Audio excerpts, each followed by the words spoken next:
All right. I hope everyone got their tea refills, took a bathroom break. This is probably the last stretch that I'm gonna go for. I have a lot more work to do, unfortunately. Uh, but yeah, I'll say some things at the end, just about future times, but future streams that is. But let's figure out who this is. Dangers big and small. Lucas stumbled back. He heard the rope ladder creak under significant weight. Keeping his eyes fixed on the hatch, he inched backward to the balcony. As his hand grasped the door handle, Luca froze.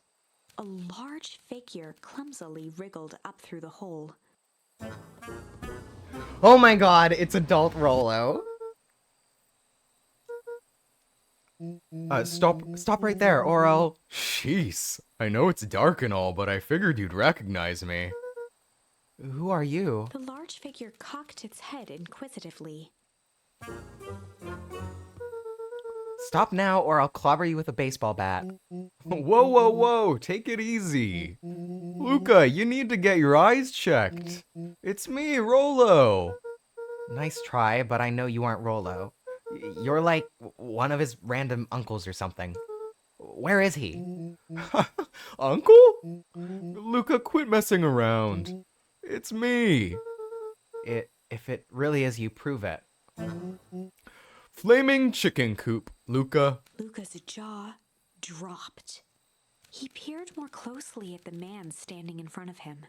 Something about him was undeniably Rolo, only bigger, older, changed. How? What happened to you? When I was running away, I ran into more people in those yellow suits. They grabbed me and dragged me away. What? Where did they take you? Dunno, they threw a bag over my head. It was cold and smelled like a swimming pool. I think it was an underground lab or something. They made my hands all big. Look. Rolo proudly presented his hands to Luca. Pretty sweet, huh? I mean, it wouldn't be my first pick for a superpower, but beggars can't be choosers. Rolo, it wasn't just your hands. My feet too? Dang, Pa just made me new shoes. Wait, Luca, why are you so small? Luca moved to the side and pointed Rolo to his reflection in the balcony window. What the? His hands shot up to his face. Holy Toledo! Rolo, what did they do to you? They made me drink some sort of green crud. Ew. Actually, it wasn't too bad. It kind of tasted like licorice. Interesting. Interesting. Kind of tasted like licorice. I passed out and woke up like this. And then I sort of smashed open my cage and escaped. Whoa, you smashed open a cage? Kinda. At least I think I did. It's all a bit of a blur. They had you in a cage. Who are these people? I don't know who did this to you, but we're gonna fix it. Fix it? This is awesome! Well, I'm just glad you're safe now. Luca, you don't need to worry about me. Sure, I got snatched, but look at it this way. I got snatched. I know where snatched people go. We may finally have a lead on what happened to your family. Yeah, dang, where did your mom go? Maybe you're right, but this all seems dangerous. Danger. Huh. Rolo shadowboxed a few jabs. I'll take 'em all on. Hey, fellas, what's up? With a yelp, Rolo dove behind Luca. Ah! Oop, I don't know what that said. Did I come at a bad time? Who the heck are you? Okay, so in this timeline, Beck gets some of the green goo on her hair and it turns white, and I see that she's dyed it, which is great. This is Beck. Sorry, something truly bizarre just happened, and I need help. I don't know where else to go. So, you're just hanging out here with your large adult friend? No, this is my buddy Rolo. This is your missing friend. One and the same.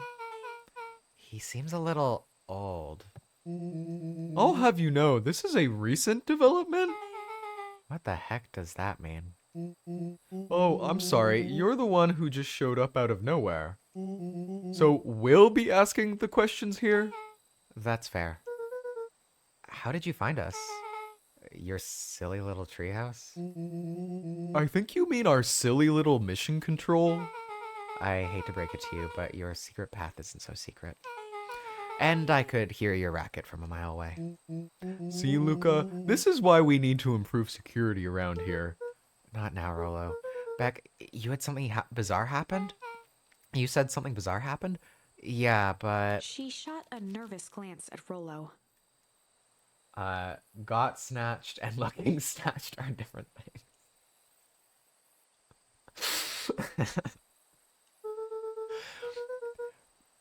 Anything you can say around me, you can say around Rolo. This has been a weird day all around, hasn't it? Yep. Beck's eyes narrowed. Okay, so it all started when I made it back home. My first order of business was to try to salvage my hair. So I dyed it with some stuff from my chemistry set, so that set my mom gave me. Okay, just need to play it cool and hope no one notices. Notices what? Oh, nothing. I was just... Come over here and let me have a look. Oh, honey, what in the world did you do to your hair? I just kind of felt like a change. This is going to take forever to grow out.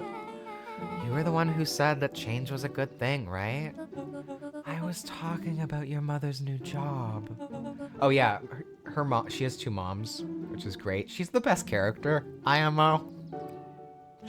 Her other mom is the one who got the job at Perennial Harvest, who we walked past earlier. I was talking about us moving. Well, I guess I just took your lesson to heart. Ilona tried to put on a smile. Before I forget, I came up here to tell you that Nellie had to go into work. Tonight? Her and Mr. Kerr decided it would be good for her to get some things done before tomorrow. The Kerr guy seems like a grade A creep. Beck! He is! Him and his weird cult of personality. You are not going to ruin this job for Nellie. It means too much to her. Oh, I know exactly how much it means to her. It means enough to her to exile her daughter to this podunk town. This place sucks. The people are weird. You just don't know them yet. It's always cold. We're in the mountains. You'll get used to it. I can't even pick up a single decent station on the radio. It's all banjo music and farm reports. You know, I grew up in a town not that different from this one. Is that why you're better at talking to plants than people? Okay, so here's what we're gonna do. First of all, you're grounded. What? In the morning, we'll have Nellie come and see what we can do about fixing your hair. We need to look presentable for the festival. But not another peep. She sighed, and after a moment, looked down at Beck sympathetically. I know moving is hard, honey. That doesn't mean you have to make yourself miserable all the time. Other people seem to have that covered for me. Oh, and if you decide to rebel by dyeing your hair more, She flashed a sly grin and tousled Beck's hair. I'll just shave it off for you. Think of how rebellious you'll look then. Very funny. Thank you. Good night, sweetie. Good night, Mom. Wait. First of all, this town does not suck. Second, you need help because you got grounded? No. I'm sorry you got in trouble. It's my fault your hair got screwed up in the first place. So, for context, in this timeline, Beck helped defend from the bully who sacrificed himself in the other timeline, and the bully gets fucked up in the other timeline. But in this timeline, it's Beck, and then they have a really, maybe one of the best scenes in this game, like really heartwarming moment, and it's very sad. It's good scene. It was maybe one of my favorites. It was like right after Rolo disappeared. Don't worry about it. I actually kind of like this look. Great. Can we get back to the story now? This next part is the important bit. I have this radio I upgraded with my mom, and I was too angry to sleep. So I tried to dial in something worth listening to.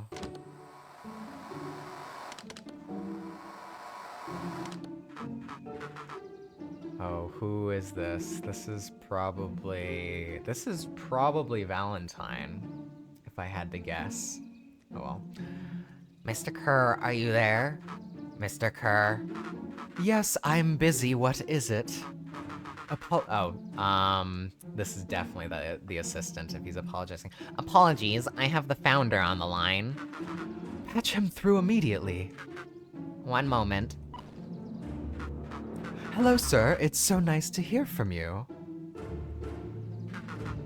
Skip the pleasantries. What's your report on our new lead research of deep engineering? Nellie Modwell seems to be integrating nicely. At this very moment, she's working to help us meet our deadline. She offered to work overtime before I even had the chance to suggest it. Excellent. And you have faith that she is capable of finishing the work left by her predecessor? Her work must be complete before the festival. I will make sure she stays day and night until it's accomplished. Good. You know how I feel about loose ends. Yes, sir. Once she has finished the work, we need to make a determination regarding her.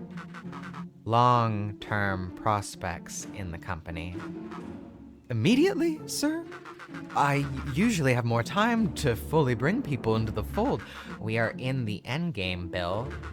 After your failures with Dr. Prescott, I can't afford to take any risks. Of course, sir. No loose ends, sir. Once she finishes the work, she will either leave the office completely committed to Perennial Harvest, or she won't leave at all. Perfect. Sir, if I might suggest, maybe we should delay just for a bit. Oh? It's just, we seem to be rushing to hit this festival's deadline. And rushing into things has caused some issues in the past. I see. Please understand that I just want what's best for you. I'm eternally grateful for all that you've done for me. Bill, I'll make this very clear for you.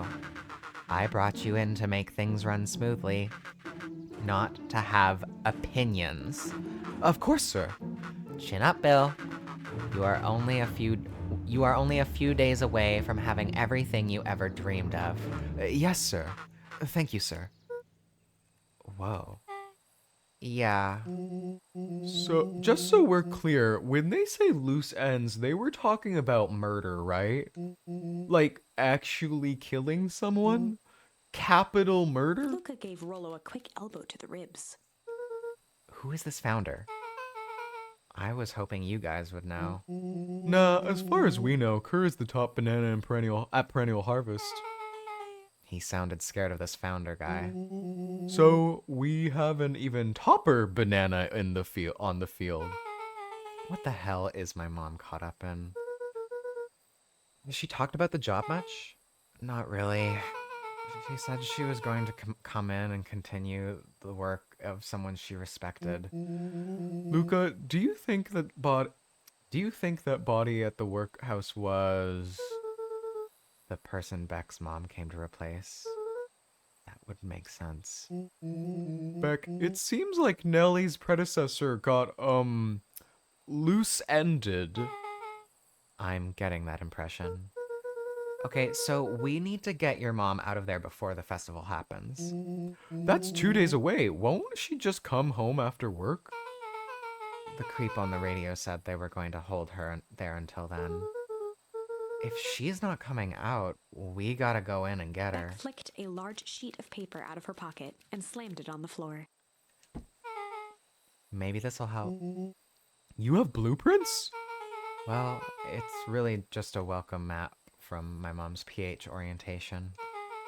But it shows the layout.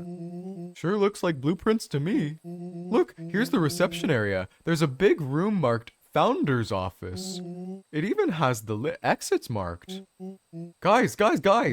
We have a deadline. We have an objective. We have blueprints.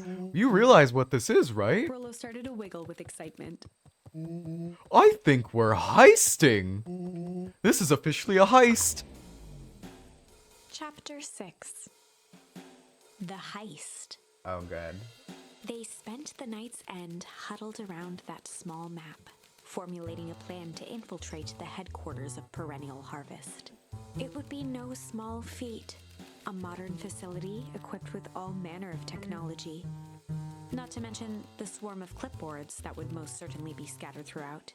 By the time the sun began to peek through the car window used as a makeshift balcony door, all were in agreement. This could just work. The final day before the festival would be used to prepare. They'd need to pool every resource at their disposal, pull every favor with a thread. Even enlist some unsavory characters around town with important tasks only they were suited for. Luckily, there was enough ill will and mistrust toward Perennial Harvest that alliances could be found at a bargain. Luca, Beck, and Rollo rubbed their eyes as they exited the treehouse. They hadn't slept at all that night. There was no time. The festival was to begin in one day, and they each had their assignments. Alright, quick recap. Rollo, you're gonna talk to Roxy. Cordially. Without her and Fitz, this whole thing could go bust. Me? Cordial is my middle name. Uh-huh. And how do you plan to explain your He new waved vaguely at Rollo's sizable figure. circumstance? Ah, she'll be so happy I'm alive she won't even notice. Beck snorted an involuntary giggle. And Beck, you're sure Alona won't just shoot this whole thing down when she hears it? She'll listen. Once she understands the danger Nellie is in, the danger we're all in, the plan will make sense. Okay. That leaves me to Geoff and then Iggy. How are you gonna persuade them? I'll think of They something. each looked at each other with sleepy confidence and nodded. Iggy's the bully. Well, Godspeed. Alright. Ooh, Iggy and Tish. Hell yeah.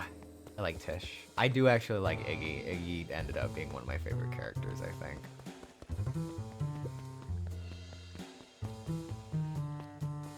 Can I talk to that? No. Okay. Where is... Undaunted, he shook his head. Over. No. Endings are merely a state of mind. This doesn't end until I give up. Wow. I admire the conviction, but can he really pull through? Feels endgame? Not here. Where are we going? I have a suspicion it's this way. Ah, there he is. Hey, Geoff. What can I do for you? What can I do you for? Started to get to the point where, I might need to call it. Well, I know how much you hate Perennial Harvest. Hate's a strong word. Oh, sorry, I mean... I didn't say it was the wrong word. Gotcha. So, we're gonna break into their headquarters, and I thought you might be able to help? Jeff wheezed out a long snicker. Ha ha ha! You see, I knew you kids were alright. Great, so you'll help? The joy in Jeff's face drained instantly. Not a chance. But give me one good reason I should risk my hide aiding you Aiding and abetting you rascals. Looking into the sullen eyes of his would-be accomplice, Luca blurted out the first word that came to mind. Ah, alright. Now this is a lot of paths. Okay.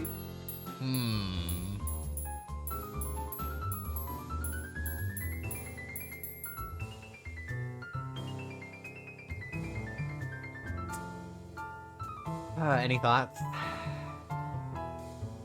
I think I'm gonna go fight, maybe, but shit is very funny. You know what you must do. I don't, but okay. I assume it's junk, actually, because we were talking about junk earlier. So I'm gonna choose junk. Junk! Yeah, what of it? Sonny, I got more junk than a king has copper. Ain't interested. Well, that didn't work. Luca wasn't ready to give up so easily. He shouted out again. Ah, okay, I get multiple tries. Shit! Yeah, it's all shit. I still ain't helping. Ain't that some shit? Alright. Fight! I've done enough fighting.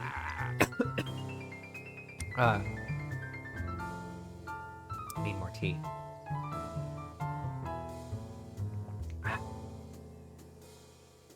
I've done enough fighting for one lifetime, and more than my share of losing. Time's come to hang up the gloves.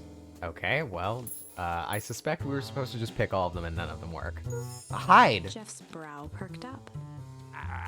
What did you say? Go ahead and hide then. Sensing some traction, Luca carried on with vigor. Let a bunch of kids do what needs to be done. We're not afraid. Jeff's scowl faded with a sigh. Say what you will about old Jeff, and they will do.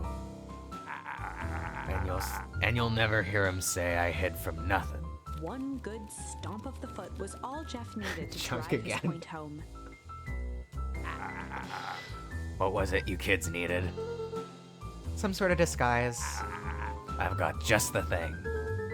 And while we're at it, that crate should come in handy. This ain't gonna be free, you know. I'm thinking 5 bags of sour gob should cover it. Put it on my tab? Luca offered out his open hand to seal the deal. With a firm and dusty grip, Jeff reciprocated. That is Jeff. I don't know why I always read that as Geo. Done. Swing by first thing in the morning. Alright, time to go get Iggy. And more importantly, Trish. Though I do love Iggy now. Actually, wait, is Iggy in here? There's no way Iggy is in the library. No, I didn't think so. Actually, wait, what does... Anyone have anything to say? No, okay.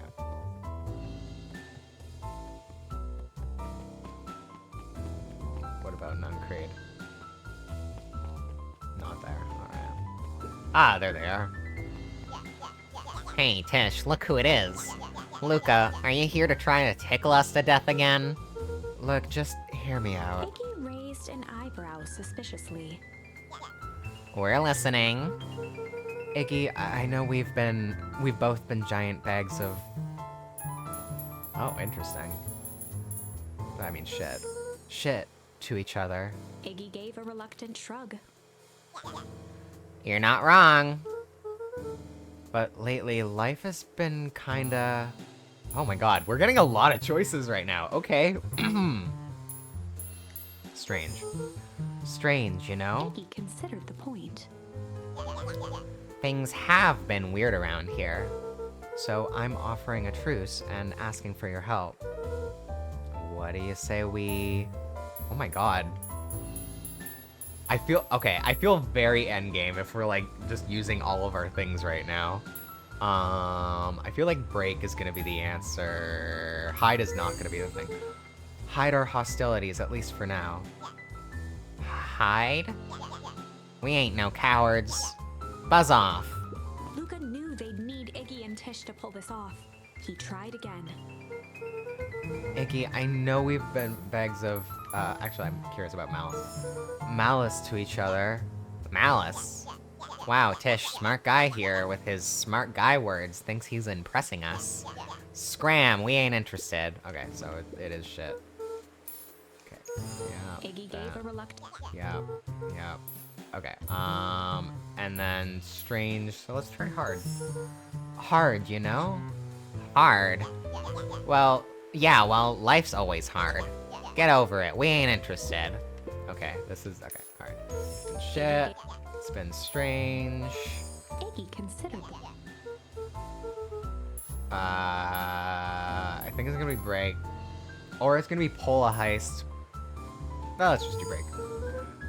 Break our hostilities at least for now. We do like breaking things. Even if a truce means less, breaking things... What if I told you there was a way to have a truce and break stuff? Go on.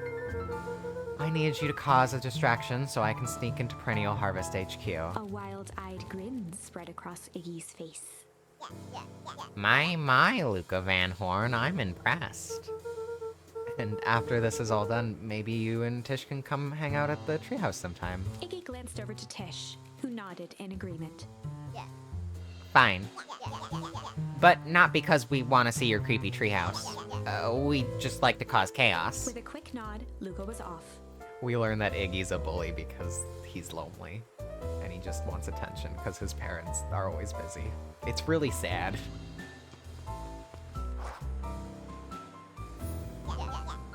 Did you hear that, Tish? Iggy gazed up at Tish with a smile. He invited us to hang out at the A single treehouse. tear ran down Tish's cheek. Oh my god, she's never said anything but yeah. I never expected this day to come. How wonderful. Chapter 7. Yeah, this is feeling endgame. Alright, we're gonna keep Into going. the hive. A good heist requires preparation. And thorough preparation takes time, something they had precious little of. So far, everything was in order. Jeff, Iggy, and Tish all agreed to do their part. Beck radioed Luca that night with a simple and covert message. "We're locked and loaded on my end." And Rollo, after a lengthy confession, managed to persuade Roxy and Fitz to help. He stowed away in mission control for the night to avoid attracting attention. Rollo, being uniquely suited for the role, would be the first to breach Perennial Harvest. The outfit provided by Jeff wasn't perfect, but a convincing disguise is 10% wardrobe, 90% confidence. Rollo took a few vigorous breaths and shook out his arms. Just stay calm, Rolo. You can do this.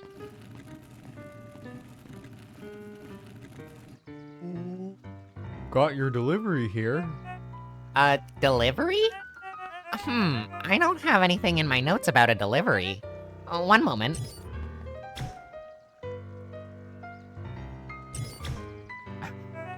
Maybe Mom destroying the town wasn't the worst. Excuse you.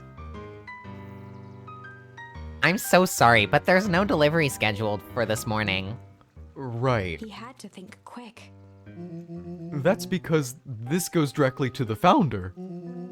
He asked that it be kept secret. Rollo sighed, adjusting his tool belt. You know how the founder can be.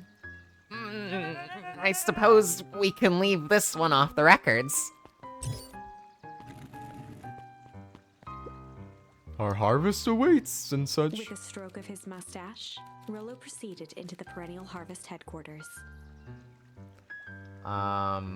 Okay, but that red panda kinda bear though? What? I don't know what that means. Beyond... Yeah, sure. Our harvest awaits. Ah, we've never been in here before. Package here for the founder? Oh, I didn't hear anything about... Yeah, this is a need-to-know kind of thing. I'll just He check. stammered and flipped through the pages of his clipboard. This goes directly to the founder. I don't have time to fill you in. Oh, I see. If you could just complete this Rollo form. interrupted with urgency in his voice. Claire, think about it. Think about bear. Think about bear. What am I missing?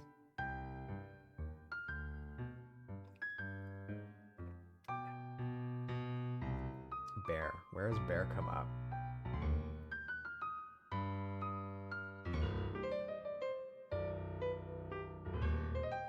Oh well. Every time with the forms. Look, if you want to explain to the founder why I'm late, well, it's your funeral. I'm sorry. Oh, what did you say your name was again? I'm... Rollo panicked. Our harvest awaits! That's a restricted area. Excuse me, sir. Our harvest awaits! Ready to light this candle, Tish? Yep. Suck on this, perennial ham fist. Oh, he found the fireworks. What was The that? distraction was enough for Rollo to regain his confidence. Think about bear. Your voice work, though? Choice? Oh, thank you. The distraction... that was Ace that said that. Just open the damn door. I've got a job to do. Clipboard fumbled around in a frenzy. I should check on that noise. Oh, come on! Just buzz me in already. Okay, okay.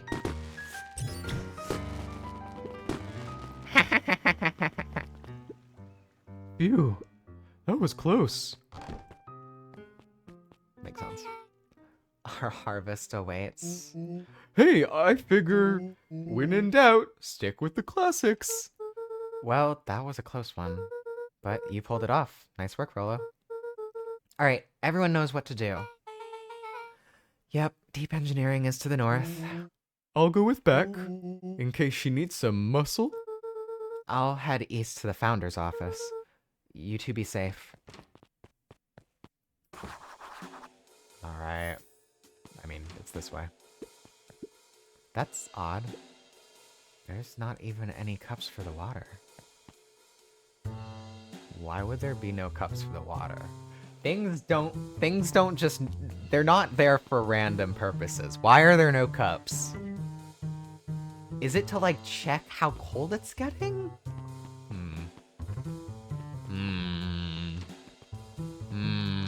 Okay. Oh god. Oh. This whole place just feels fake. Of all things, a fake plant? Okay. Oh god. Oh god. Solomon? Solomon stopped in his tracks. Luca. What are you doing here? It's a long story. Are you okay? A veneer of confusion flashed across Solomon's face. People just guzzle it straight here. Okay, don't be weird about it. What? I'm so lost right now. His words rushed out dramatically. No, I am most certainly not okay. Some strange people grabbed me and... Were they in hazmat suits? Yes, how did you know? They brought me here and locked me up, and when they were distracted, I ran. Dang, okay, you should stick with me. We've got a plan. Solomon's facade briefly faltered. We?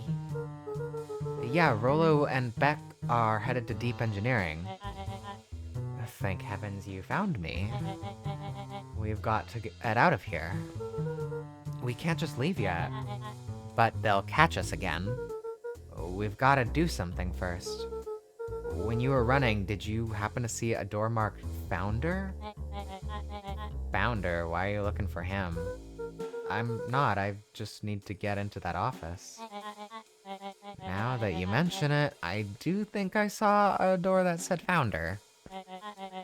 It was just down this way. Luca happened to notice a plaque above the door. Office of the Founder. Knocking comes with consequences. Oh, here it is. The door you were coming out of. Weird, what a coincidence. So it is. It's pretty lucky that I ran into you, or else I might have missed it. Truly fortunate. Luca tried the handle. I don't know if Claire uses... Oh, oh, right, the cup thing. I don't know, Claire uses cups and doesn't just suck with the faucet. Alright. Locked. Solomon leaned forward to examine the mechanism. Regrettably, it seems to be some sort of electric lock.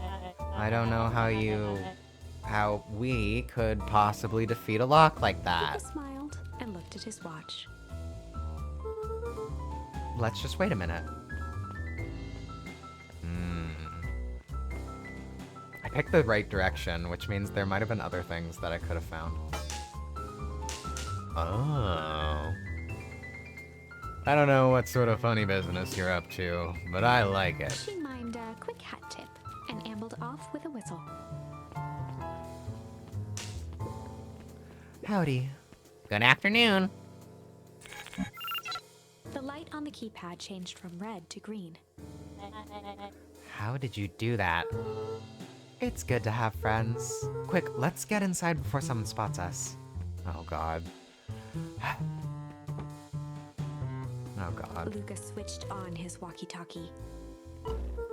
Rolo, I'm in. As expected, there's a control panel. Good timing. We're stuck at a locked door marked number 24601. Need you to get us through. What if someone catches us? We should get out of here. I'm not leaving my friend Solomon. On the computer screen, a green cursor blinked in a password field. Surely you don't have a way to get around the password. Luca pecked out his best guess. Underground secrets. That wasn't in this timeline. How does he know that? That's very interesting. The screen blinked to life. Columns of green numbers glowed on a black background. How did you just guess that? Oh, wait, wait, what?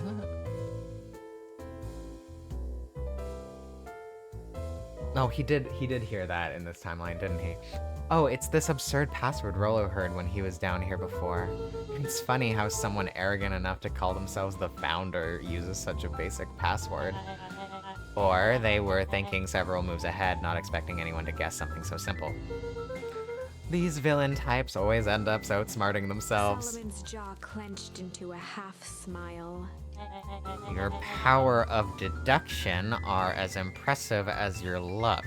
Luca quickly scanned the columns for number 24601.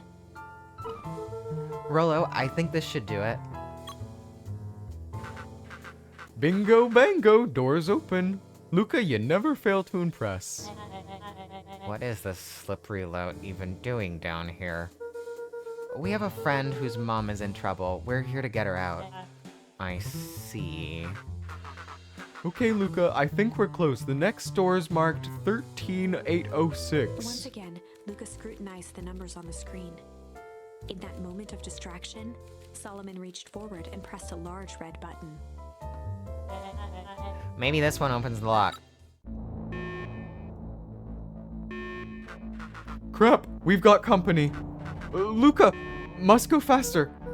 One sec, I can't think with all this He noise. quickly skimmed the screen with his finger. Here it is, 13806. Go, go, go. Hurts these fumbling hands. My apologies, Luca. Don't beat yourself up. I know you were just trying to help. Uh-oh. Oh god. I think I was supposed to go the other way. Oh man, no water cups. Rolo!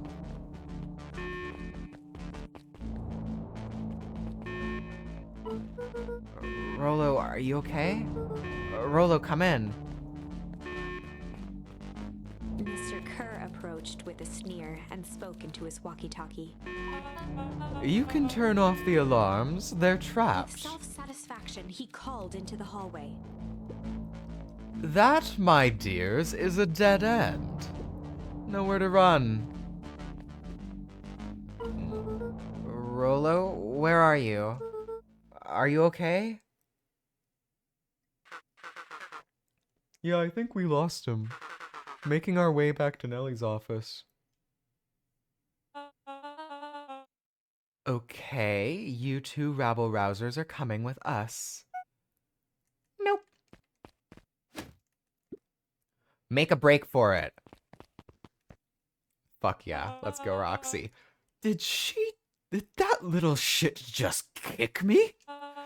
Don't stand there after them.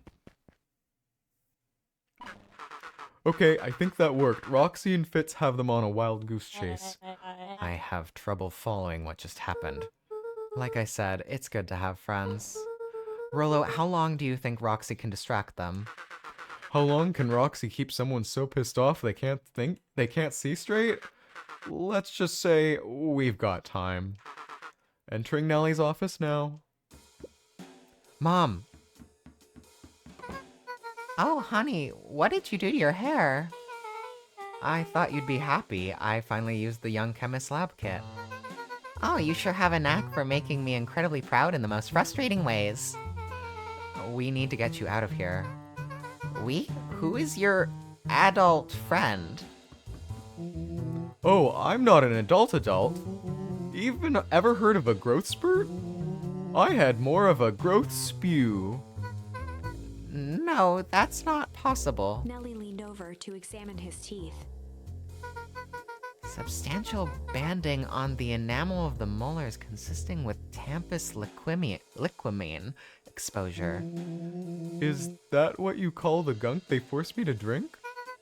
You drank it? Oh no. They told me it was only being tested on plants. Oh, Beck, sweetie, I promise I didn't know. Mom, what the hell is going on at this place? I was brought here to work on the discovery of a lifetime. A novel chemical compound was discovered under Beacon Pines in a wellspring they called the Source. They named it Tempest Liquamine. It pulls energy from its surroundings in order to fundamentally alter matter's relationship to time. It was the secret to Valentine's fertilizer. They harvested the source, infusing small amounts of Tempest Liquamine into the product. It worked wonders, drastically accelerating plant growth. Crops would be ready to harvest in a fraction of the time, but it led to complications. The foul harvest. Perennial Harvest came in to clean up the mess, to succeed where Valentine failed. But Tempest Liquamine is rebellious. Rebellious? You can think of it as a manifestation of change itself. It's volatile by its very nature. So the more you try to force it to do a specific thing, the more it resists, yes. I can relate to that. My role was to finish the work of my predecessor, Dr.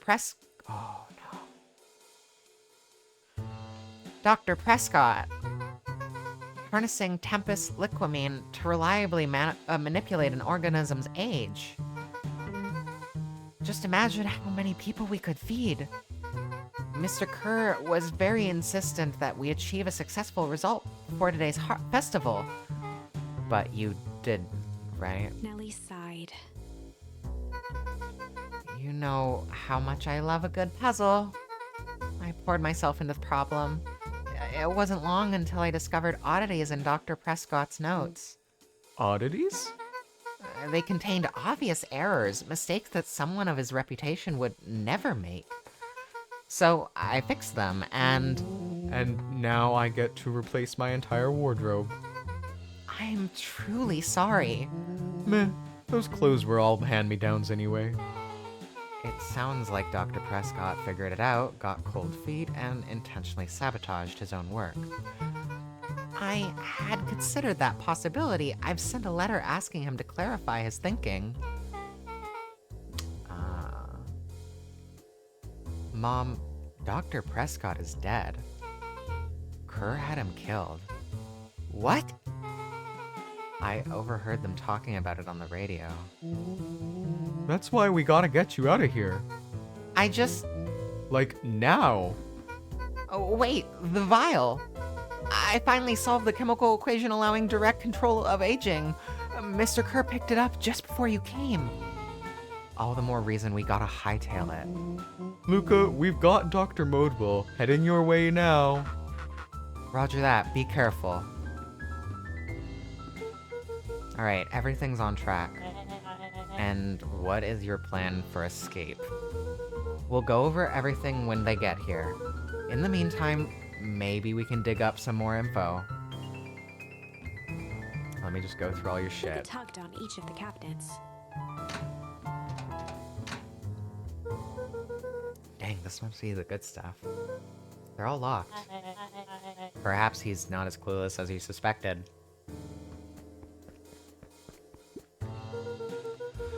Let's see what else this bad boy has on it. Security system, time card logs, payroll. You know, for being so evil, this guy sure is boring. Solomon muttered inaudibly. Just you wait. Huh? Oh, nothing.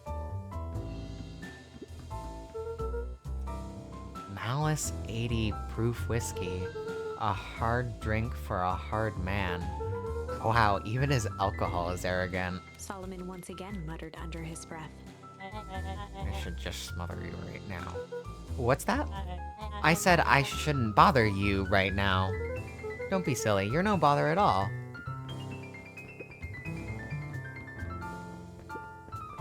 Ah, here we go. It looks like the founder was helping Kerr plan the festival.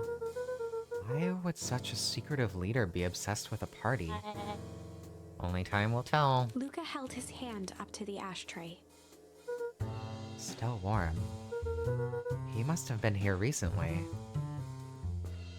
You got this, Luca. You can put it together. I'm really sorry you got dragged into this mess, Solomon.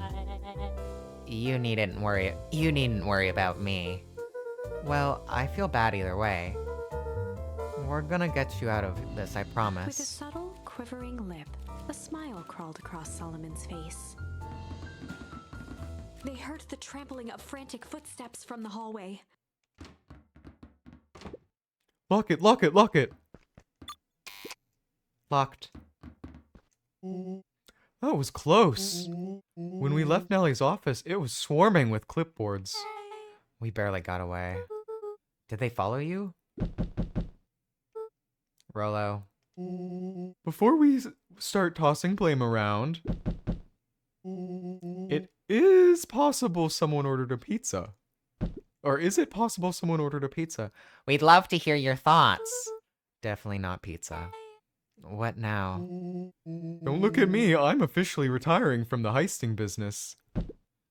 We're so sorry for the inconvenience. We just have a few quick questions. Just let me think. Can someone watch the door? Of course. Everyone else huddle up. Oops. I think this little caper has gone on long enough. Solomon? No. Hush now, child, the adults are speaking. Dr. Modewell, a brief reintroduction is in order. We've never met in person, but we have corresponded. You see, it was I who hired you. Solomon, the pathetic orphan child, the powerful and enigmatic founder. Sharper, the fallen progenitor who created this town. Perennial harvest, Valentine fertilizer, all connected by a single thread. Yours truly. But that's... Her eyes searched the floor in thought. Solomon watched eagerly, waiting for the flicker of epiphany. With a sickened look, she peered into his soul. Huh. Yes, now you've got it. Tempest Liquimine, you discovered how to reverse the process. Ah, that wasn't her voice, so whatever. Solomon clapped with genuine delight.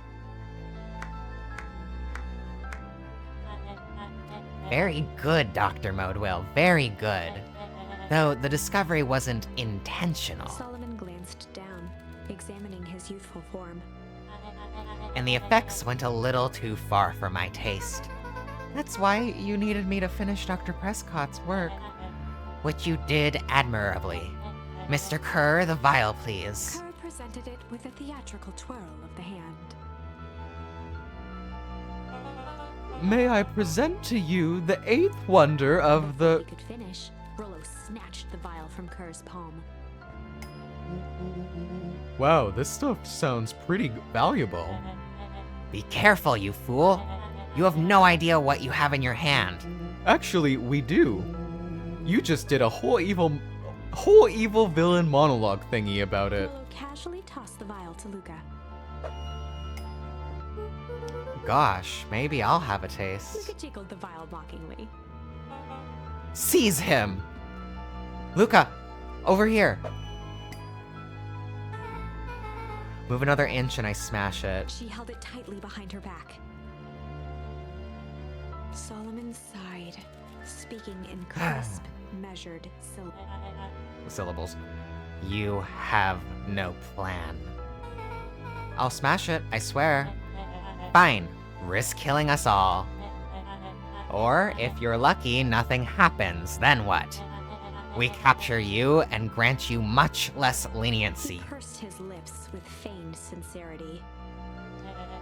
But I give you my word, if you hand it over now, none of you will be harmed. Deep uncertainty washed over Beck. You're a smart girl, Beck. But there's no shame in being outwitted by someone smarter than you. We both know there is only one way this ends. She looked to Nellie shakily. With a dispirited nod, Nellie sighed in defeat. Beck slowly approached Solomon. That's a good girl. Beck, don't do it. We can't trust that jerk. I'm sorry, he's right. With apprehension, Beck conceded. No. Solomon pocketed the vial and brushed off his shoulder with a sharp flick. Mr. Kerr, you have allowed yourself to be humiliated by a group of children.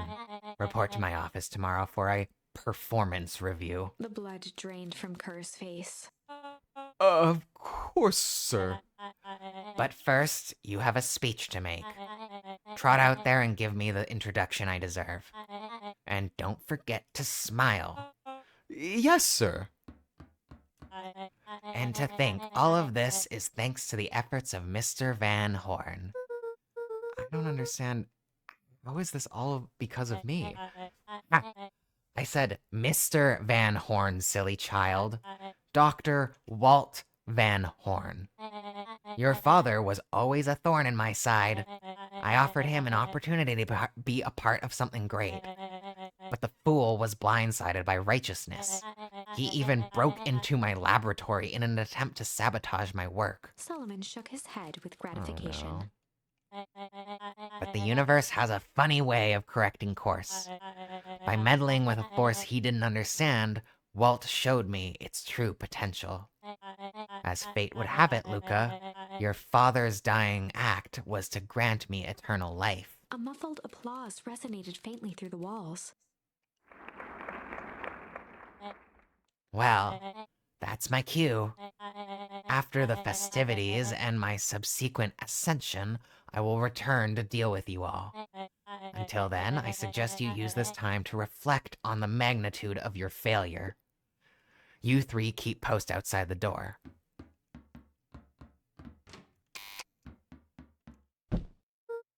Well, crap. I can't believe Beck sold us out like that. I'm not sure she had any other choice. So, So what now? What's the plan? I don't have one. Of course you do. You always have a plan. Rollo. Oh, you just need some time. Rollo, it's over. We lost. Nellie was staring at the floor, deep in thought. Sorry, Luca. Give me a minute to calm my mind. Hey. I'm sorry, Luca. I did what I had to do.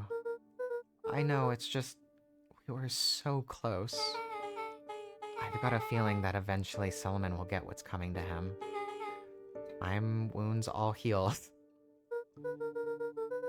Well, time seems like less of an issue for him now. Okay. Now it's Nellie.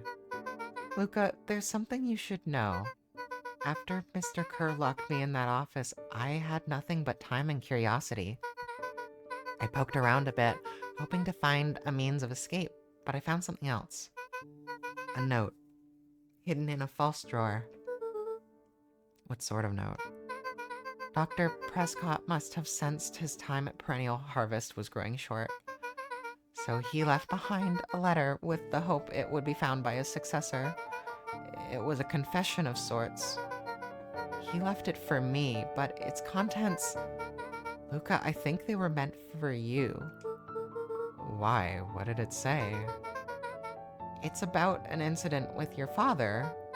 Dr. Prescott found her in his lab with a stolen key card. Wow.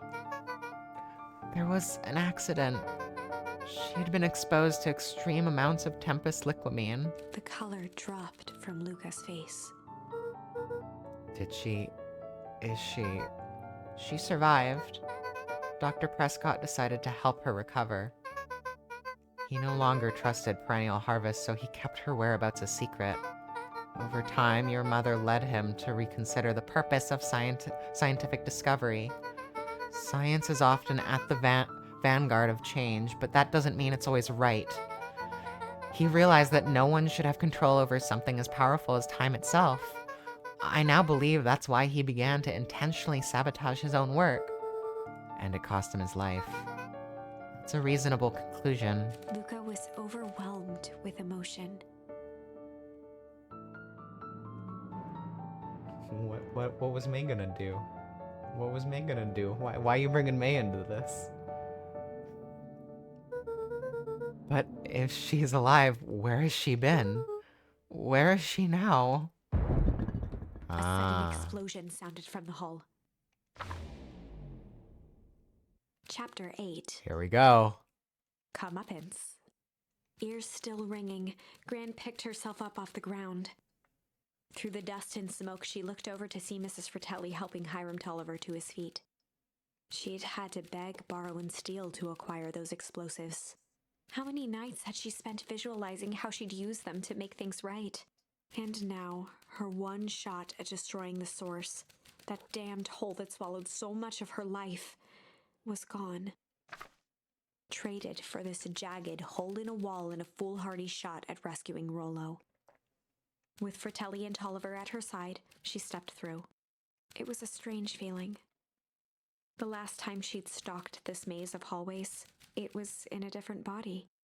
They quickly rounded a corner to find a group of clipboards guarding a door. Something worth guarding is probably something worth seeing. She leapt forward, brandishing her cane. If her last chance at vengeance for things lost was truly gone, she would just have to fight to keep what she still had. Let's go, Gran. Secretly Mom.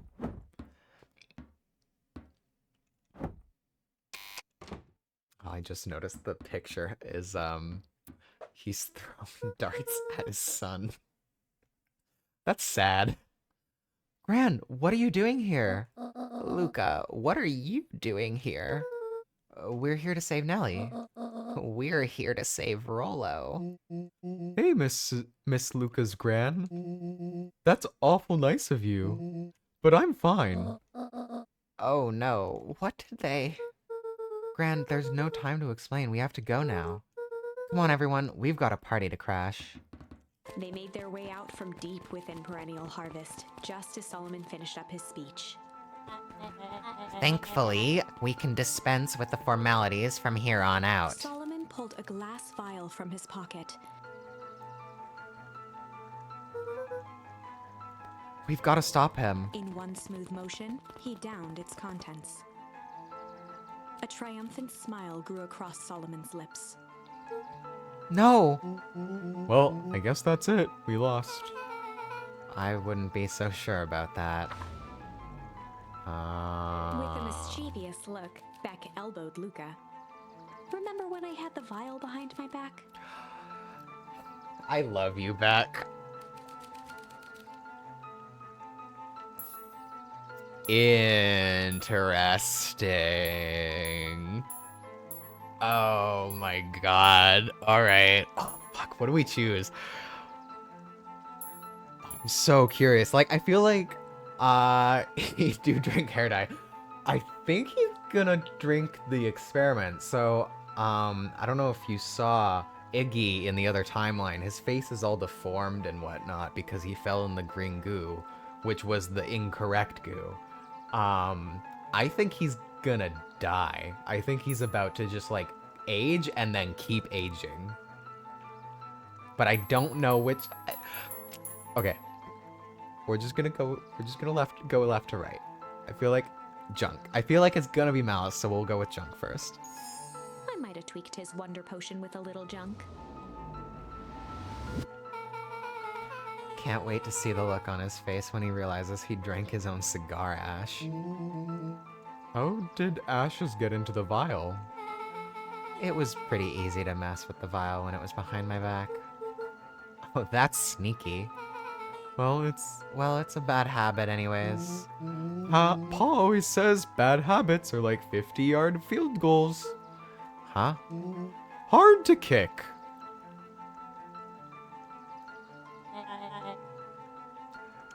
You can call me Sharper Valentine. His body and face began to contort and expand as he disappeared into a belching green mist.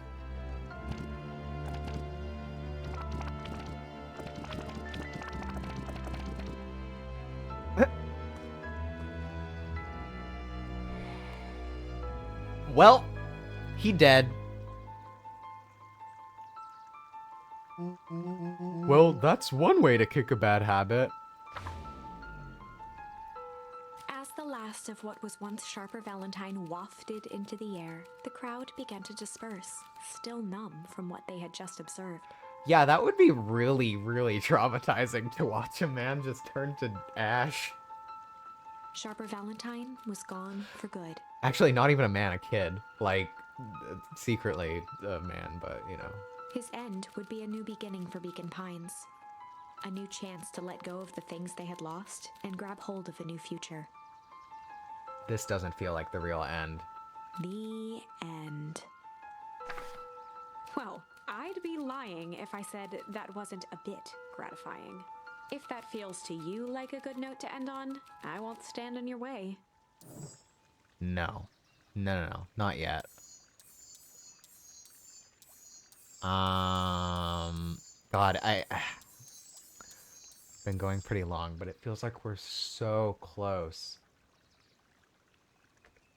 New hair? Me? No. It's just been growing. Okay. Okay. No, we're just gonna keep going. Alright. Alright. Let's find what changes. I might have tweaked his wonder potion with a little change. Like pocket change? Your unlucky penny. Yeah, I plopped it in the vial when no one was looking. What's that going to do? No idea. That's the beauty of science. Now, we observe. You can call me Sharper His Valentine. body and face began to contort and expand as he disappeared into a belching green mist.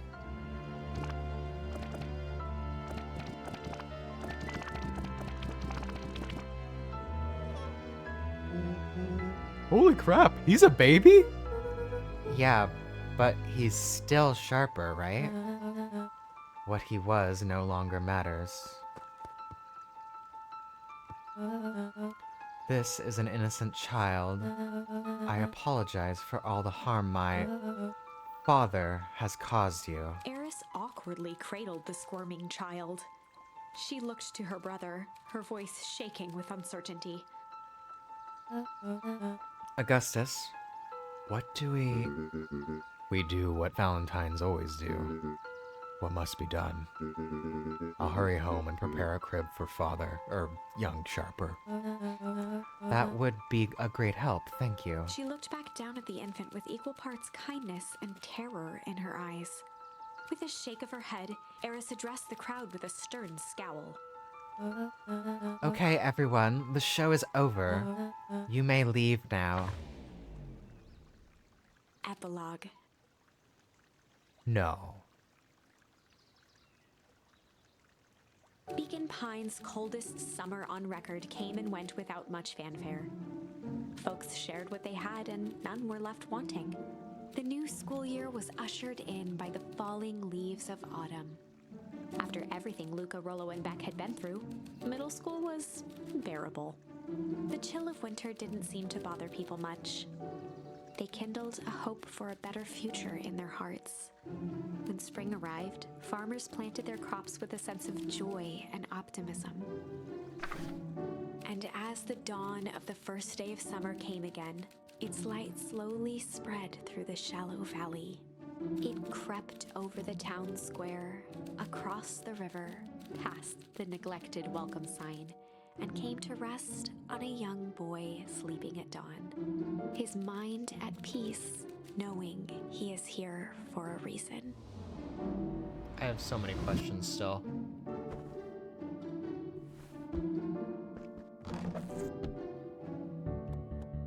So we could go back. Oh, the music is cool.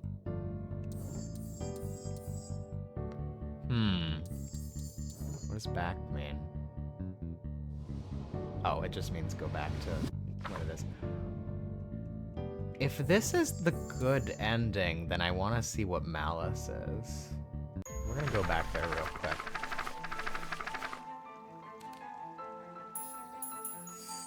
I might have tweaked his wonder potion with a little malice. Malice? The whiskey from his office? Oh. Yep, dude had an unfinished glass on his desk. Figured his grow juice could use a little hair of the dog. You can call me Sharper Valentine. His body and face began to contort and expand as he disappeared into a belching green mist.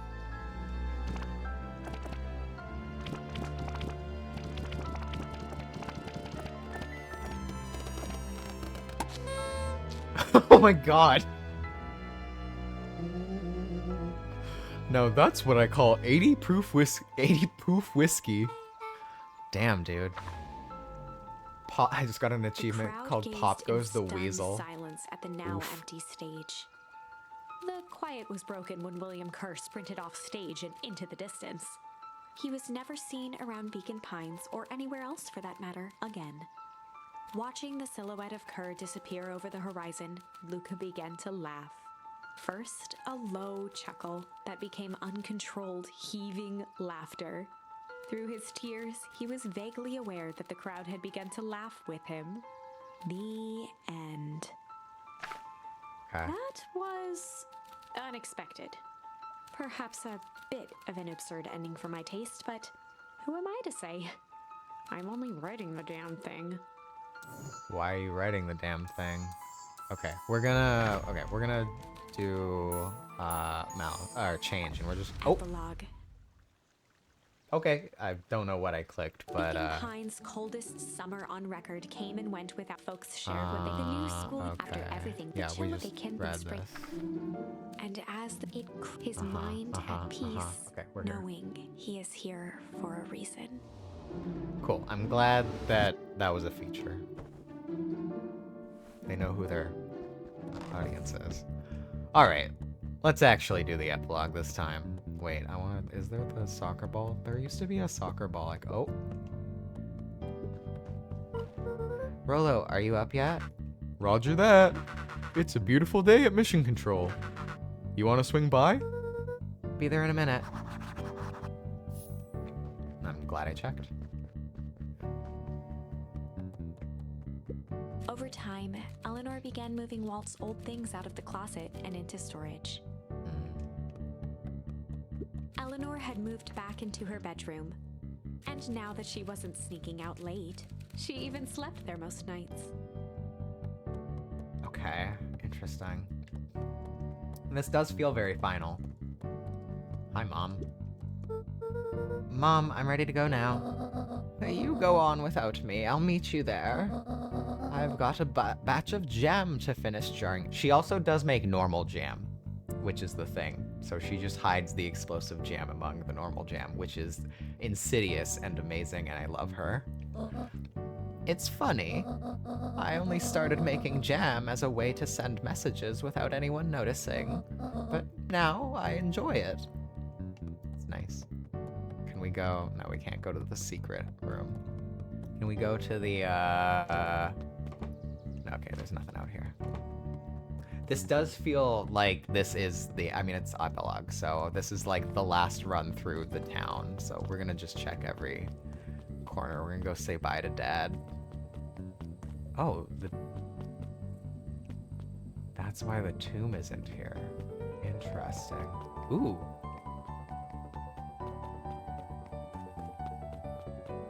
Good music.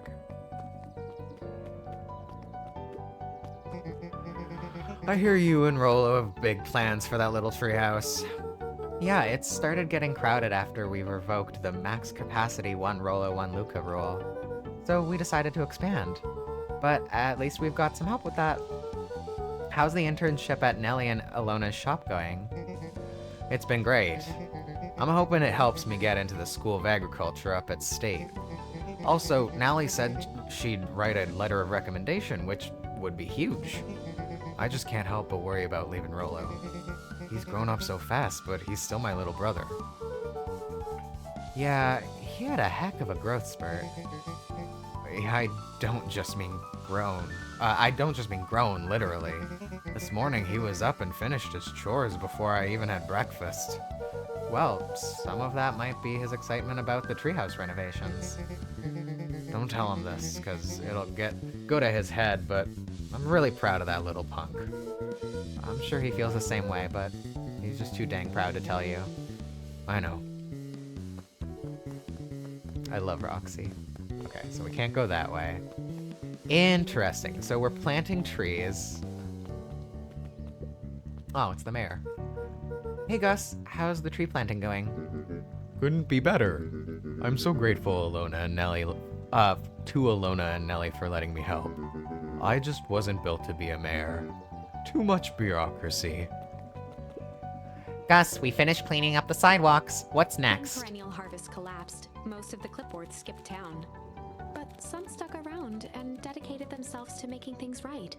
Oh, that's nice. Anyone with a knack for art can help paint the new offices. You can count on us. Well, it looks like you really found your calling. I never really felt comfortable telling people what to do. Now this right here, this is something I can be proud of. Oh, I like Gus. Okay, so the treehouse is up, so we're gonna not go that way. We're gonna say bye to everybody. How's the napping this morning? The most underrated part of a good nap is the view. And the view's getting greener every day. Nice. I see you decided on a name. Yep, we had to clear out all the old stuff before putting on the final touch. Slow and Dirty Harvest is now official. I like it. It was actually Nelly's idea. There's still a lot of work to do, and the name serves as a reminder. Just because progress is important doesn't mean change should happen fast. In fact, I've learned that the more you care about something, the more important it is to take things slow. Our motto is go slow and fix things. Amen to that. Aw.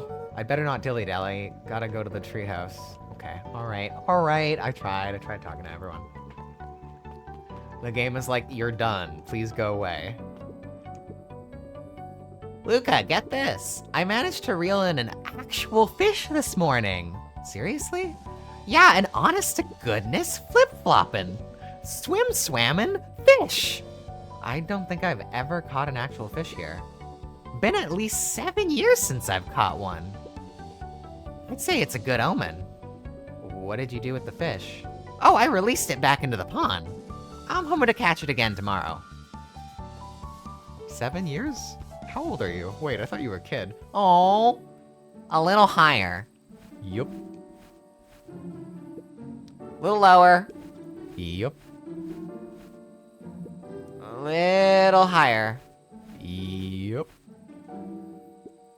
I'm telling you, the angle isn't the issue. We need more power to the radio. Luca, there you are. Would you tell him it's not the angle? Hey, I'm not in charge of antenna redesign. Fine, fine. Iggy, just don't do anything drastic until we get back. Who, me? Tish, you're in charge while I'm gone. Yup. They'll be fine, right? It'll be fine. If we really want Mission Control to turn into something bigger and better, we have to loosen our grip a bit. You're right. Lead the way. Let's go to Beck. Let's go see Beck. Alright, I see why they were like, you can't go that way. Any new? Nothing new now that I have... Ooh. Young Mr. Van Horn. How's little Solomon, or Sharper, doing? Young Sharper seems to enjoy nature more than I. Though we do a lot of strolling these days. Has he, you know, attempted to crawl out of his crib and plot world domination? Yeah. Thankfully, no. I spoke at length with Dr. Modwell, and she feels that Sharper's infant mind was not developed enough to retain his previous memories. For all intents and purposes, the child is in molded clay. Let's hope he's a little nicer the second time around. That is the objective, yes. But really, all I can do is try and hope. 2 activities I am endeavoring to find less distasteful. Well, I think you're doing a great job. And the whole town is ready to help out whenever we can. I can't wait to teach him to throw a baseball. Eris did her best to ignore the tears welling in her eyes. That would be acceptable. Eris. What's today's news? What's today's news that needs knowing? I'll give you tomorrow's headline today. Our old friend Patrick C. Montesquieu, aka William Kerr, just performed a stirring rendition of The Iceman Cometh at the State Correctional Facility. I hear there wasn't a dry eye in the house. Well, I guess he has plenty of time to work on his craft. Oof. Alright, time to see who my favorite... He looked to his friends with a thankful smile. After everything that could have gone wrong, everything that did go wrong, we made it. The end. Closing her eyes, Miss Hatch took a deep, relaxing breath.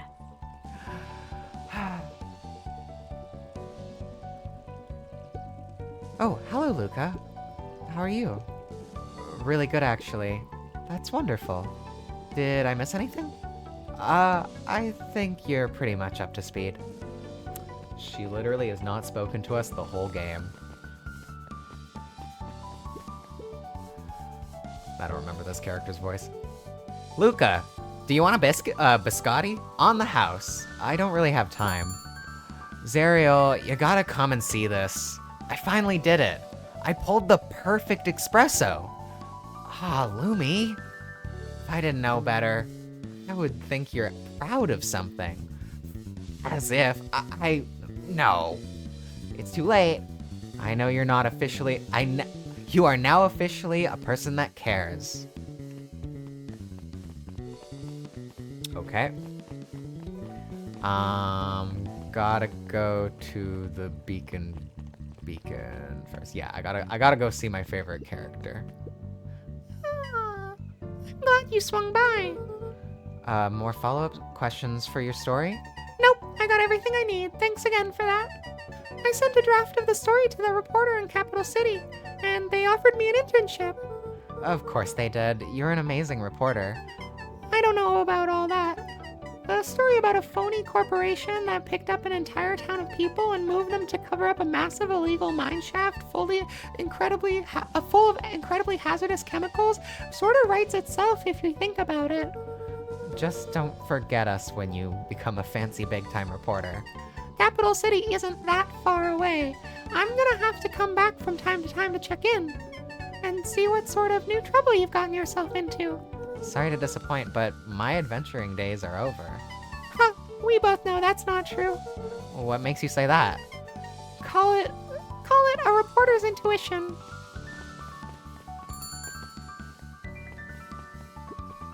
Luca squinted at the faded photo of him and his mom at the diner. Memories of that day came flooding back. Oh. Wait. Am I supposed to talk to... I've been in this memory before. I think I've done all this before. Yeah, no, I've done this.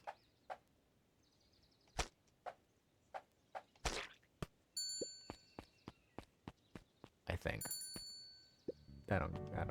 We're gonna focus on the other people. Mrs. Fratelli getting glowed late. with a carefree smile. Is that your suitcase? That is 2 weeks of unencumbered tranquility.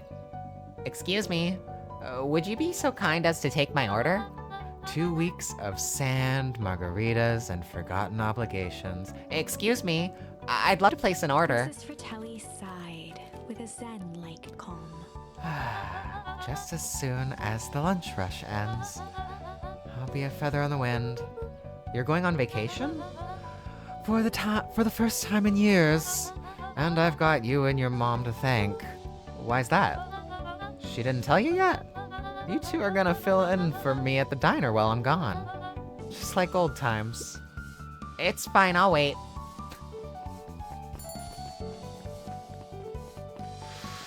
Okay, now we gotta go down before we go to the actual place, because it's gonna be the end. Alright.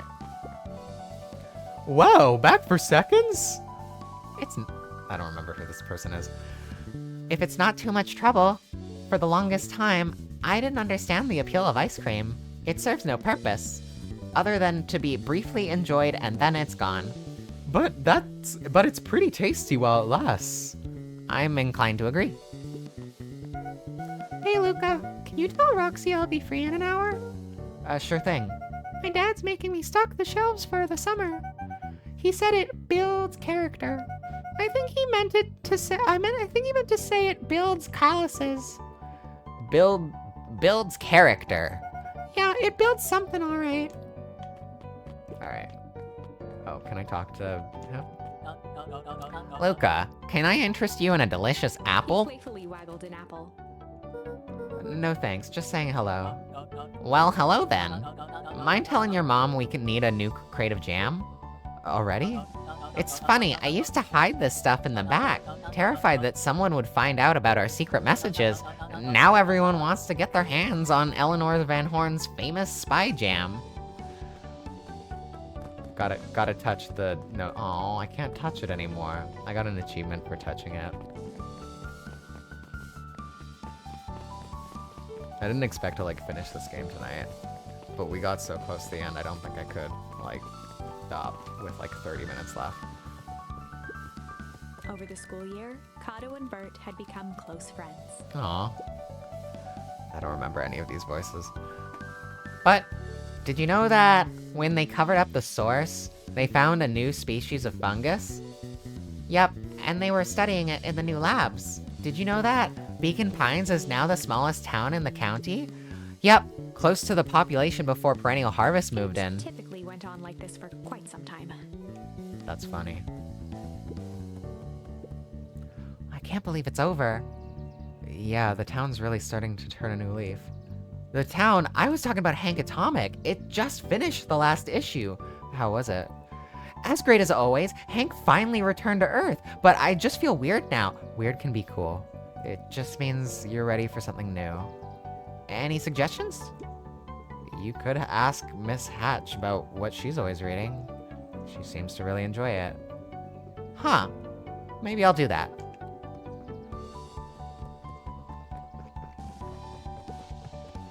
Luca peeked over Piper's shoulder. Laid stealthily inside a large volume of mathematics was the first issue of Hank Atomic. Piper, are you reading Hank Atomic? Do you mind not telling anyone?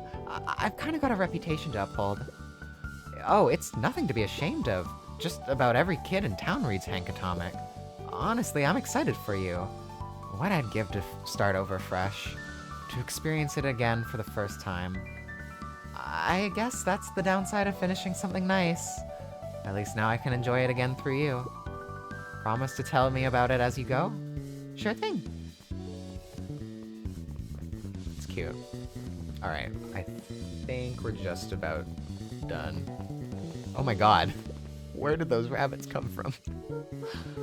Hey, you, Mr. Nuncreed. I'm gonna go see my dad in a bit. Do you want to come with? Even after everything I did, you'd still... Mr. Nuncreed shook his head. You really are your father's son, aren't you? I don't think I'm ready for that yet. Well, you're always invited. I bet he'd love to hear from you. I'll visit Walt in my own time. You run along now. Okay, he turned out to be fine. Still probably a creep, but maybe less of a creep. With perennial harvest gone, the transportation tubes were left unused. Come on, come all. Or come one, come all. No one is too big, no one is too small. For Jeff's wild ride. Maybe not completely unused. Just one piece of candy. For the ride of your life. Who's next? Me. Oh. Guess what? Yesterday I saw a Dynastus Titius. And that's good?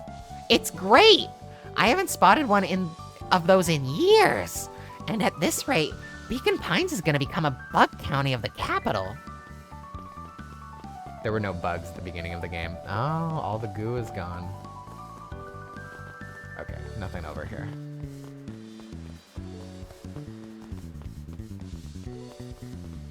Can't talk to the beehive.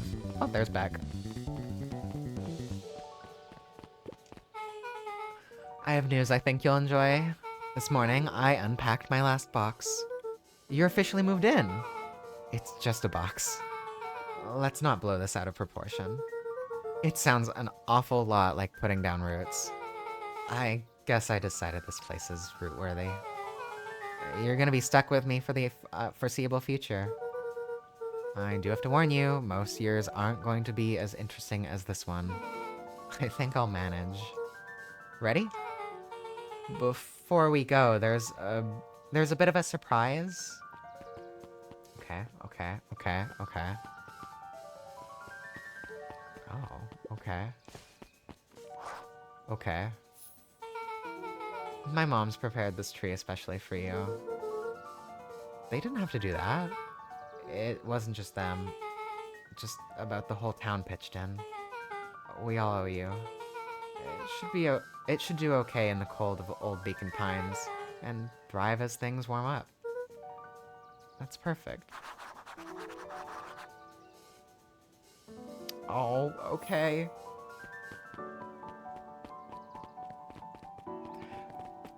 It's a good ending. Yep. Alright. I don't know why the source suddenly just stopped being a problem, but whatever. Ah, you got it. Now that's a good-looking tree. Being a special occasion and whatnot, this ride's on the house. You're gonna want to hang on tight to that little tree.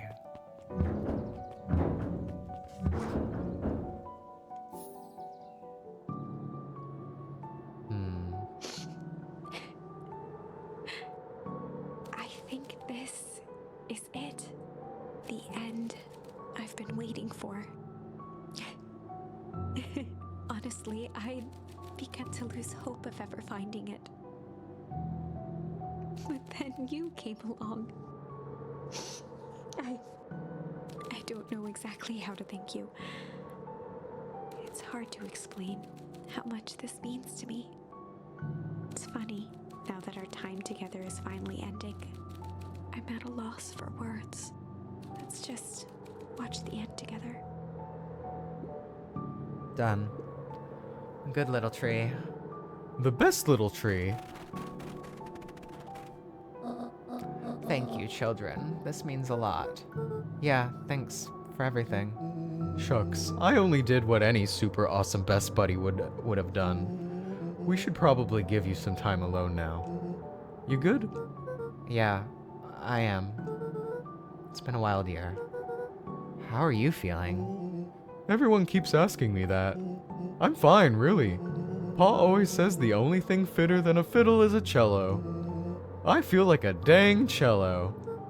Well, if you ever stop feeling like a cello, I'm here for you. I know. You don't even have to say it.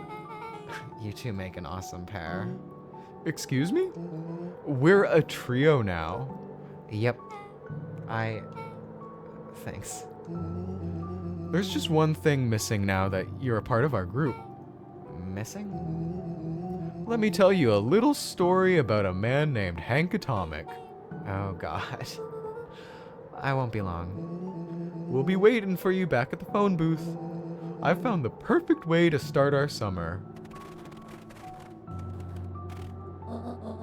You've got some good friends. I'm so proud of you. Your father would be so proud. I know. Mom, can I ask you a question? Do you ever dream about Dad? Not a night goes by that I don't. Are you ever afraid that you're going to forget him? Forget what he looked like? Forget his voice? No, because so much of him lives on in you. He loved that old tree, but I know he would have loved this one more, because his two favorite people planted it. I'll give you two a moment. I'm gonna start crying. Hey, Dad. Dr. Modewell says that over the next few years this place should warm up, so you won't have to be so cold for much longer. I think I finally understand why you left that night. There were things you believed in. Big things.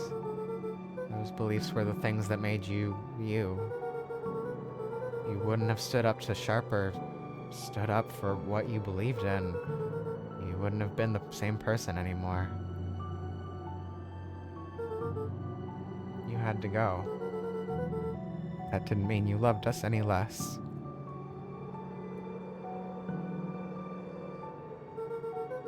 I might not visit you as much as I used to. I know you understand.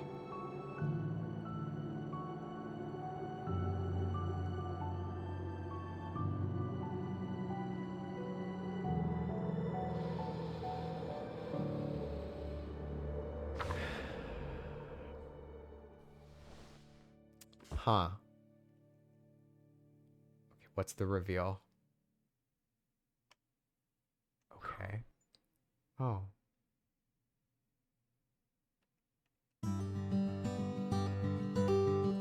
Okay. So who was the narrator? Was it really? I thought it was like gonna be some meta thing. But it really is just a story that someone wrote. And we're helping write the story? Interesting. Alright, well I'm gonna let the credits play out. I don't know, what do people think? It was you, the most meta thing of all. Yeah, we were the narrator. We were just talking to ourselves. Which I guess is a thing that probably a lot of people do when they're writing. Oh gosh.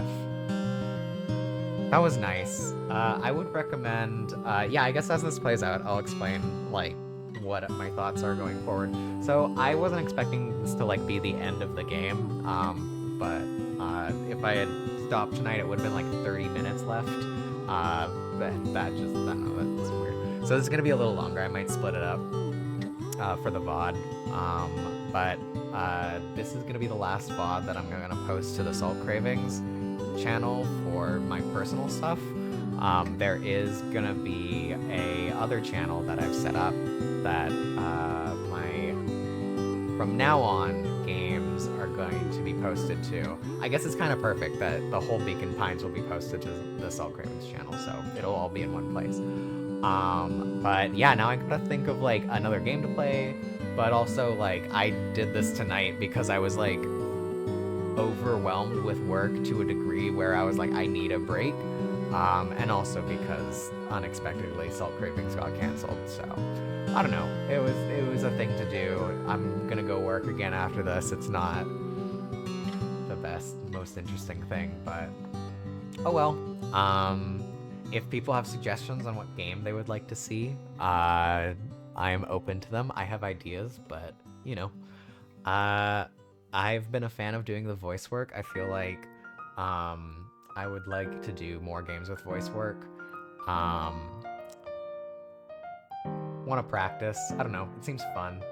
I might consider doing if other people who I know are interested, having people on to do like extra voice work. But that depends. Do it, God damn you. Yeah, I mean, there are a few games. I don't want to like. Well, I guess eventually I want to play through the Mega Man Battle Network series, which is a very bad set of games. Like, the writing isn't great, but it is very, like, they're just kind of over dramatic. Claire, you must do all the voices, and folks only do sound effects. I just, like, need wind. I just need someone to, like, blow into the mic. Yeah. There is a game called Heaven Will Be Mine, which is made by like a trans game developer. I think it's like 1 or 2 people. It's a very small game. It's 4 characters. Or no, it's 3 characters, like 3 main characters. You can choose which person to be.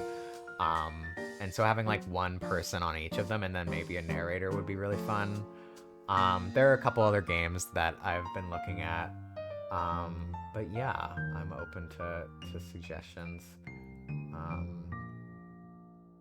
Could do something with a little less voice work too. I don't know. We'll see. Anything else?